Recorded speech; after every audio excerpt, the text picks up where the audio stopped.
ആദർശ് ദേവയാനോട് പറയുന്നുണ്ട്, എനിക്കൊരിക്കലും അവളെ സ്നേഹിക്കാൻ കഴിയില്ല, അവൾ മുത്തശ്ശിനെ വേണ്ടിയിട്ട് മാത്രം ഞാൻ വേണമെങ്കിൽ സ്നേഹിക്കുന്നവരെ അഭിനയിക്കാം എന്നൊക്കെ ദേവയാനോട് ആദർശ് പറയുന്നുണ്ട് കേട്ടോ. പക്ഷെ ഇതെല്ലാം തന്നെ നയന ഒളിഞ്ഞെന്ന് കേൾക്കുന്നുണ്ട് കേട്ടോ. നയന മനസ്സിലിങ്ങനെ കരുതിയിട്ട് അവളിങ്ങനെ സങ്കടപ്പെട്ട് നിൽക്കുകയാണ്.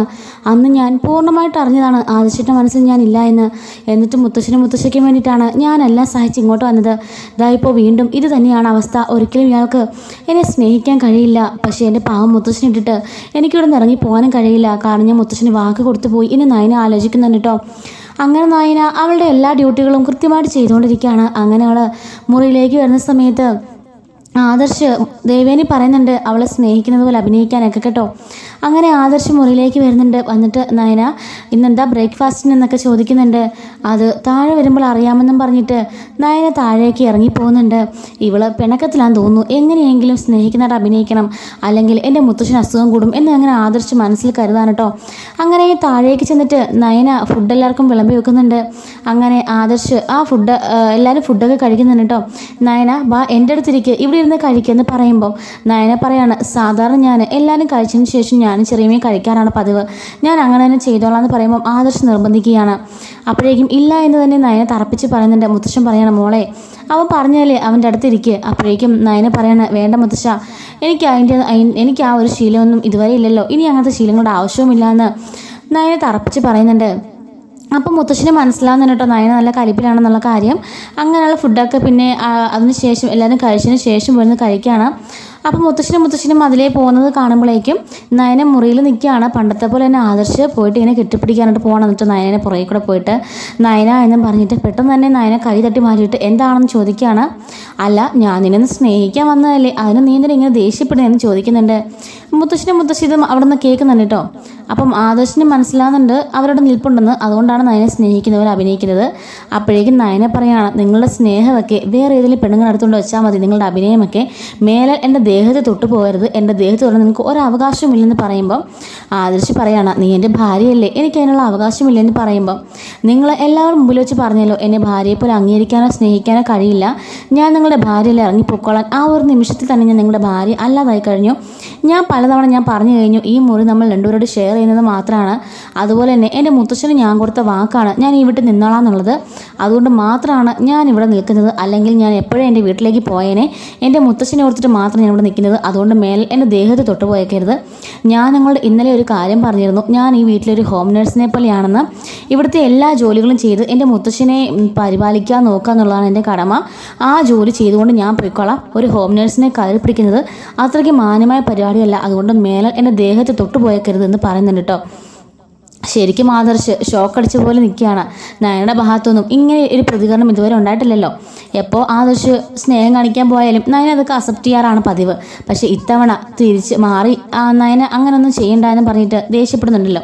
അപ്പോൾ ഇത് കാണുമ്പോഴേക്കും ആകെപ്പാടെ ആദർശന് അങ്ങ് വല്ലാണ്ടാവുന്നുണ്ട് കേട്ടോ. അങ്ങനെ ആദർശ് പുറത്തേക്ക് ഇറങ്ങി വരുമ്പോൾ ഇത് മുത്തശ്ശൻ കാണുന്നുണ്ടെന്ന് ആദർശ് മനസ്സിലാക്കിയല്ലോ. മുത്തശ്ശൻ വേദനയ്ക്ക് വന്ന് പേടിച്ച് ആദർശ് പുറത്തേക്ക് ഇറങ്ങാണ്. അപ്പോഴേക്കും മുത്തശ്ശിയും ആദർശിനെ അങ്ങോട്ടേക്ക് മാറ്റി നിർത്തിയിട്ട് ആദർശനോട് പറയുന്നുണ്ട്, ആദർശേ, അവളെന്ന് പറയുന്നത് ഒരു മനുഷ്യജീവിയാണ്. അതിലും പ്രധാനമായിട്ട് അവളൊരു പെണ്ണാണ്, ഒരു സ്ത്രീയാണ്. അത് നീ മനസ്സിലാക്കിയില്ല. സ്ത്രീയുടെ മനസ്സിനെയും അവളുടെ ശരീരത്തെയും നീ എന്താ ഒരു കളിപ്പാവിയായിട്ടാണോ കരുതിയത്? നിനക്ക് മറ്റാരെങ്കിലും കാണിക്കാൻ വേണ്ടിയിട്ട് അവളെ സ്നേഹിക്കുന്നവർ അഭിനയിക്കുക, പിന്നെ വേണ്ടെന്ന് തോന്നുമ്പം അവളെ വലിച്ചെറിയുക, തോന്നുമ്പോഴൊക്കെ പോയി കെട്ടിപ്പിടിക്കുക, അല്ലാത്തപ്പോൾ അവളെ എല്ലാവരും മുമ്പിൽ വെച്ച് അവളെ നാണം കെടുത്തുക, അവളെ ഭാര്യയില്ലെന്ന് പറയുക, അവളെ മാറ്റി കിടത്തുക. ഇതൊക്കെ ചെയ്തിട്ടും അവൾ ഇത്രയും കാലം സഹിച്ച് എന്തിനാണെന്നറിയാവോ? നിന്റെ താലി അവളുടെ കഴുത്തിൽ കിടന്നുകൊണ്ടും നിന്നെ അവൾ ഭർത്താവായിട്ട് സ്നേഹിക്കുന്നത് കൊണ്ടായിരുന്നു. പക്ഷേ ഇത് നീ അങ്ങനെ പ്രതീക്ഷിക്കേണ്ട. അവളുടെ ഭാഗത്തൊന്നും ഒരിക്കലും നിന്നെ സ്നേഹിക്കാനുള്ള പോണില്ല. അതുപോലെ തന്നെ അവളുടെ ദേഹത്ത് ഇനി തൊടാൻ നീ ശ്രമിക്കേണ്ട. എന്നെ കാണിക്കാൻ വേണ്ടിയിട്ടാണ് നിന്റെ ഈ കോപ്രായങ്ങളൊക്കെ ഉണ്ടെങ്കിൽ അതൊക്കെ നീ ഇവിടെ വെച്ച് നിർത്തിക്കോ, അല്ലെങ്കിൽ നിനക്ക് നയയുടെ കയ്യിൽ നിന്ന് നല്ല തല്ല് കിട്ടും എന്ന് മുത്തശ്ശൻ പറയുന്നുണ്ട്. മുത്തശ്ശന് മുമ്പിലും ആദർശ് ആകെപ്പാടെ അപമാനത്തിനായിട്ട് നിൽക്കുന്നുണ്ട് കേട്ടോ. മുത്തശ്ശി പറയാണ്, ഒരു പെണ്ണിന് ഏറ്റവും വലുത് അവളുടെ മാനവും അവളുടെ അഭിമാനം തന്നെയായിരിക്കും. അതിനെ ക്ഷതയേറ്റാൽ പിന്നെ അവൾ ഭദ്രകാളിയായിട്ട് മാറും. അതിൻ്റെ മറക്കണ്ട. മുത്തശ്ശിക്കും വേണ്ടിയിട്ട് നീ അവളെ സ്നേഹിക്കുന്നതിൽ അഭിനയിക്കാൻ തുടങ്ങിയിട്ട് കാലം കുറേ ആയെന്ന് ഞങ്ങൾക്കറിയാം. നിന്റെ മനസ്സിലിരിപ്പ് എന്താണെന്നും ഞങ്ങൾക്ക് നന്നായിട്ടറിയാം. അതൊന്നും ഇനി നയന അടുത്തേക്ക് വേണ്ട എന്നും പറഞ്ഞിട്ട് അവർ ദേഷ്യപ്പെട്ട് അവിടെ നിന്ന് ഇറങ്ങിപ്പോകുന്നുണ്ട്. ആകെപ്പാടെ ആദർശ് വിഷമിച്ച് നിൽക്കുന്ന കാണുമ്പോഴേക്കും അങ്ങോട്ടേക്ക് ദേവേനെ വന്നിട്ട് എന്താണ് കാര്യം എന്ന് ചോദിക്കുമ്പോഴേക്കും നടന്ന സംഭവങ്ങളെല്ലാം ദേവേനോട് പറയുന്നുണ്ട് ആദർശ്. ഓ, അവൾക്ക് അത്രയ്ക്ക് അഹങ്കാരമായോ എങ്കിലൊന്നും ചോദിച്ചിട്ട് തന്നെ കാര്യം. അപ്പോഴേക്കും നയന അങ്ങോട്ടേക്ക് ഇറങ്ങി വരുന്നുണ്ട് കേട്ടോ. എടി എന്ന് വിളിക്കുമ്പോഴേക്കും നയന തിരിച്ച് എന്താ എന്ന് ചോദിക്കുന്നുണ്ട്. അപ്പോഴേക്കും ദേവേനിക്ക് ഒന്നും മിണ്ടാൻ പറ്റാതെ അങ്ങനെ മിണ്ടാൻ നിൽക്കുന്നുണ്ട് കേട്ടോ. നയന ദേഷ്യപ്പെട്ട് പറയാണ്, അതെ ഞാൻ പലതവണ പറഞ്ഞു കഴിഞ്ഞു, ഇപ്പോഴൊക്കെ ഹോം നേഴ്സിനോട് ദേഷ്യപ്പെട്ടാണല്ലോ അവരുടെ കയ്യിൽ നിന്നും ശരിക്ക് കിട്ടും. അതുകൊണ്ട് അമ്മയും മോനത് മനസ്സിലാക്കിയോ, മേലെ മെക്കിട്ട് കയറാൻ രണ്ടുപേരും വന്നേക്കരുത് എന്നും പറഞ്ഞ് ദേഷ്യപ്പെട്ടിട്ട് നയന അവിടെ നിന്ന് ഇറങ്ങിപ്പോവാണ്. ശരിക്കും നയനയുടെ ഇതുവരെ കാണാത്ത രൂപം രണ്ടുപേരും കണ്ടു കേട്ടോ. അത് കാണുമ്പോഴേക്കും അവരുടെ ആകെപ്പാടുന്ന സ്തബ്ധരായിട്ട് നിൽപ്പുണ്ട്. എന്നിട്ട് ആദർശ് പറയാണ്, പഴയ നയനയല്ലാമേ, അവൾ രണ്ടും കൽപ്പിച്ചിട്ട് നിൽക്കുക. മുത്തശ്ശനാണെങ്കിൽ ഇവളിവിടെ നിന്ന് പോകണ്ടെന്ന് പറഞ്ഞിട്ടുണ്ട്. മുത്തശ്ശൻ്റെ മരണശേഷം പോലും ഇവളിവിടെ നിന്ന് പോകരുതെന്നാണ് പറഞ്ഞേക്കുന്നേ. പക്ഷേ അവളിപ്പോൾ പറഞ്ഞത് ഒരിക്കലും എന്നെ അവൾക്ക് ഭർത്താവായിട്ട് അംഗീകരിക്കാൻ കഴിയില്ലെന്നാ, ഇനി മേലൽ ഞാൻ അവളുടെ ദേഹത്ത് തൊട്ടു പോകരുതെന്ന് പറഞ്ഞു. മുത്തശ്ശനെ കാണിക്കാൻ വേണ്ടിയിട്ട് ഞാൻ അവളെ സ്നേഹിക്കുന്നതിൽ അഭിനയിക്കാൻ ശ്രമിച്ചതാ പണ്ടത്തെ പോലെ. പക്ഷേ അത് പാളിപ്പോയി എന്ന് പറയുന്നുണ്ട്. അപ്പോഴേക്കും ദേവേനി പറയുന്നുണ്ട്, ആ കാര്യത്തിൽ എനിക്ക് നിന്നൊരു കാര്യം പറയാനുണ്ട്. ഇപ്പോൾ എന്നെ എൻ്റെ ഭർത്താവ് സ്നേഹിക്കുന്നതിൽ അഭിനയിച്ച് കഴിഞ്ഞിട്ട് അതൊക്കെ കള്ളത്തരമാണെന്ന് അറിയുമ്പം എൻ്റെ മനസ്സിന് വല്ലാത്തൊരു വേദന നീറ്റിലുണ്ടാവും. അതിപ്പോൾ എന്തെന്ന് പറഞ്ഞാലും നയനെ അനുഭവിക്കുന്നുണ്ട്. അതുകൊണ്ട് നീ സ്നേഹിക്കുന്നതിൽ അഭിനയിക്കേണ്ട. നിനക്ക് യഥാർത്ഥമായിട്ട് സ്നേഹിക്കാൻ പറ്റുമെങ്കിൽ അവളെ സ്നേഹിക്കുക എന്ന് പറയുമ്പോഴേക്കും ആദർശ് ചോദിക്കുകയാണ്, അമ്മ എന്തായി പറഞ്ഞത്? അമ്മ തന്നെയല്ലേ അവളെ സ്വീകരിക്കാൻ പറ്റില്ലെന്ന് പറഞ്ഞത്?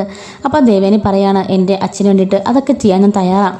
ഈ അനന്തപുരിയിൽ മൂർത്തി എപ്പോഴും കാണും. അനന്തമൂർത്തിയാണ് ഈ അനന്തപുരിയുടെ ഐശ്വര്യം. അതുകൊണ്ട് അച്ഛനെ വേദനിപ്പിക്കാൻ എനിക്ക് സാധിക്കില്ല. അതിനുവേണ്ടി എന്തും ത്യജിക്കാൻ ഞാൻ തയ്യാറാണ്. അതുകൊണ്ട് എൻ്റെ മോന് നയനെ സ്നേഹിക്കുന്നത് പോലെ അഭിനയിക്കില്ല, യഥാർത്ഥമായിട്ട് സ്നേഹിക്കണം. അവൾക്ക് പറ്റുന്നത് പോലെയൊക്കെ അവളെ കെയർ ചെയ്യണം. അതൊക്കെ യാഥാർത്ഥ്യമാണെന്ന് ഈ വീട്ടിലുള്ളവർക്കും തോന്നണം. മുത്തശ്ശനും അതുകൊണ്ട് സന്തോഷം ഉണ്ടാവണം. ഡോക്ടർ വന്നിട്ട് പറഞ്ഞൊക്കെ മോൻ കേട്ടതല്ലേ. അദ്ദേഹത്തിൻ്റെ മനസ്സ് ഒരിക്കലും വിഷമിപ്പിക്കാൻ പാടില്ല. അതുകൊണ്ട് എന്നും ത്യജിക്കാൻ ഞാൻ തയ്യാറാണ്. അവളോടുള്ള ദേഷ്യവും അവളുടെ വെറുപ്പും ഒക്കെ ഞാൻ ഇല്ലാതാക്കാൻ ഞാൻ തയ്യാറാണ് എന്നൊക്കെ ദേവേനി പറഞ്ഞിട്ട് അവിടെ നിന്ന് പോകുന്നുണ്ട്. അപ്പോഴേക്കും ആദർശ് മനസ്സിൽ കരുതുകയാണ്, ഇനി ഞാൻ എങ്ങനെയൊക്കെ അവളെ സ്നേഹം കാണിച്ചാലും അവൾ ഒരിക്കലും അംഗീകരിക്കാൻ പോകുന്നില്ല. അതൊക്കെ കള്ളത്തരമാണെന്നും അതൊക്കെ അഭിനയമാണെന്നും മാത്രമേ അവൾ കരുതുള്ളൂ. ഇനി ഞാൻ എന്ത് ചെയ്യുന്നത്? ഇനി അവളുടെ അടുത്തേക്ക് പോയിട്ടുണ്ടെങ്കിൽ അവൾ എന്നെ ശരിയാക്കും. എല്ലാവരും മുമ്പിൽ വെച്ച് എങ്ങാനും അവളെന്നെ നാണം കൃത്യ എന്തായിരിക്കും അവസ്ഥ. അതുകൊണ്ട് എന്തായാലും ഞാനിനി അവളുടെ അടുത്തേക്ക് പോലും പോകുന്നില്ല. എങ്ങനെയെങ്കിലും നോക്കാം, അവളുടെ പിണക്കം ഒന്ന് മാറ്റിയെടുക്കണം എന്നൊക്കെ ഇങ്ങനെ ആദർശ് മനസ്സിലിങ്ങനെ കരുതിക്കൊണ്ട് നിൽക്കുന്നുണ്ട്. അങ്ങനെ നയന ഈ ദേഷ്യത്തോടെ തന്നെ അടുക്കളയിൽ പോയിട്ട് പാത്രമൊക്കെ ദേഷ്യപ്പെട്ടെടുത്ത് അടുക്കളയിൽ നിൽക്കുകയാണ് കേട്ടോ. അപ്പോഴേക്കും ചെറിയമ്മ ചോദിക്കുകയാണ്, എന്താ മോളെ വല്ലാത്ത ദേഷ്യത്തിലാണല്ലോ? അപ്പോഴേക്കും നയന പറയാണ്, ഇവിടെ ചിലരുണ്ട് ചെറിയമ്മേ, അവർക്ക് മറ്റുള്ളവരെ കാണിക്കാൻ വേണ്ടിയിട്ട് സ്നേഹം തോന്നുമ്പോഴേക്കും ഓടി ഒന്ന് കെട്ടിപ്പിടിക്കും. അല്ലാത്തപ്പോഴോ അവരില്ലാത്തപ്പോഴോ എന്നെ വലിച്ചെറിയും. ഞാൻ എന്താ ചെറിയമ്മേ, വല്ല കളിപ്പാവയാണോ അതോ വെറും കറിവേപ്പിലയാണോ ഞാനെന്നൊക്കെ ചോദിക്കുമ്പം ജാനകി പറയുന്നുണ്ട്, മോളെ ആദർശിൻ്റെ ഇപ്പോഴത്തെ മാനസികാവസ്ഥ എങ്ങനെയാണ്? ഒരു സൈഡിൽ ദേവയാനി, ഒരു സൈഡിൽ മുത്തശ്ശൻ, ഒരു സൈഡിൽ മോള്, ഒരു സൈഡിൽ അവൻ്റെ ചിന്താഗതി. ഇതൊക്കെ കൂടിയിട്ട് അവൻ ആകെപ്പാടെ കൺഫ്യൂഷനാണ്. അതുകൊണ്ടാണ് എല്ലാം മാറി മറിയും. എൻ്റെ മോള് സമാധാനമായിട്ടിരിക്കുക. ഈ ചെറിയമ്മയില്ലേ കൂടെ, നിൻ്റെ അമ്മയെ പോലെ തന്നെയായി ചെറിയമ്മ. അതുകൊണ്ട് നിനക്ക് എന്ത് വേണമെങ്കിലും അമ്മയോട് പറയാം എന്നൊക്കെ പറഞ്ഞിട്ട് നയനെ ആശ്വസിപ്പിക്കുന്നുണ്ട് കേട്ടോ. ഇതുപോലെ വരാനിരിക്കുന്ന എല്ലാ സ്റ്റോറീസും നമ്മുടെ ചാനലിലൂടെ എല്ലാ ദിവസവും അവൈലബിൾ ആണ് കേട്ടോ. മിസ്സാവാതിരിക്കാനായിട്ട് ചാനൽ സബ്സ്ക്രൈബ് ചെയ്ത് സപ്പോർട്ട് ചെയ്യണേ. Thanks for watching.